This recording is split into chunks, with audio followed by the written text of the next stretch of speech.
What's going on, guys? Welcome back to the GM. It is your guy, Balon Shake. Let's talk. The Baltimore Ravens made a pretty significant move yesterday, moving on from first-round pick of the 2021 draft, Odafe Oweh. A player who had a lot of potential. Elite level size for his position, elite level athleticism, but it never transferred to the field fully. Coming off his best season with double-digit sacks, many believe that he would take the next step, especially in a contract year. But it seems that Odafe Oweh has fallen off an early cliff. Maybe it's team morale, maybe it's coaching, or maybe it's just him, the player.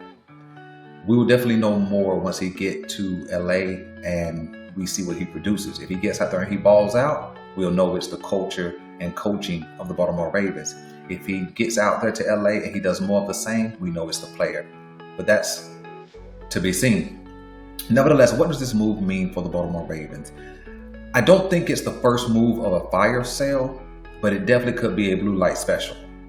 For those of you who are old enough to remember Kmart when they used to do a blue light special, you go into the store and the blue lights flashing, that means something was greatly discounted. It could be more of that for the Baltimore Ravens than a fire sale where you just get rid of all your pieces.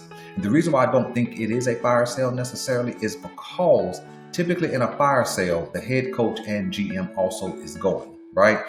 And so I don't think Bisciotti is going to let EDC sell off all the parts and then fire him, because then that's a rebuild at that point, right? You sell off all the parts and then the GM and head coach get fired. Now we're in a rebuild. But I definitely think it's sort of a blue light special. Some guys who had some value, some guys you expected to take that next step who have not, those are going to be some guys you see over the next week or so begin to be moved.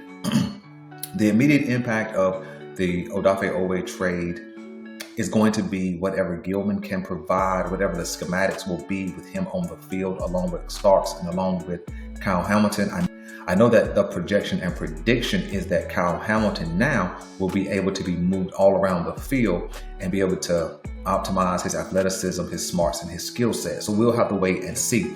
But as it pertains to the pass rush in particular, right?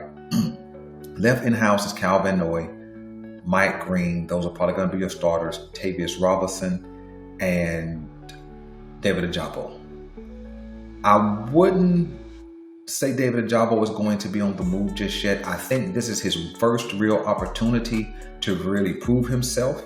I don't think he's on the team next year, but I think it is an opportunity for the right now to prove himself. I also think this makes way for Adisa Isaac to come off the IR at some point and join the 53-man roster. And I also think it sets a stage for an edge rush trade. And so we'll have to wait and see. I do have some trade ideas coming up, and I do have some trade candidates on this Baltimore Ravens team that will, some of them will be shocking, some of them will be predictable, and a lot of them we will be like, it's about time. So that's what I think, man, holistically about the Odafe Oweh trade. I think it was time. I think that when you have a guy who has done it for 4 years and now in his 5th, and you don't see the significant improvement, you don't see the bend, you don't see the burst, you don't see an edge rusher in particular being able to collapse the pocket and take down a quarterback, then you kind of have seen what he has to offer.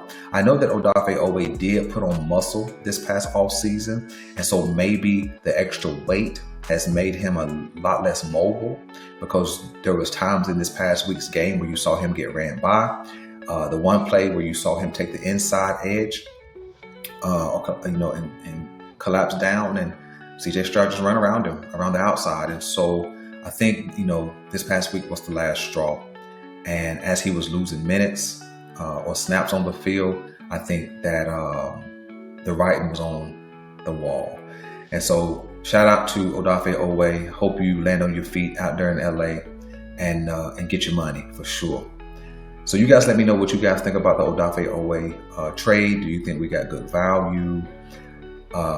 With understanding he is a first round pick, but he definitely does not have first round value. So do you think getting a player and a 5th round pick is the best the Baltimore Ravens could have done? I believe so at this point, especially with him having a poor year. And then I think that's probably the level of compensation, maybe a 4th or 5th round pick. If the Baltimore Ravens had let him walk in free agency, the highest we would have got is a 4th round based on his contract. And so that's what I got for you, man. You guys let me know what you want me to know. I'm your guy, Boulanger, and I'm out.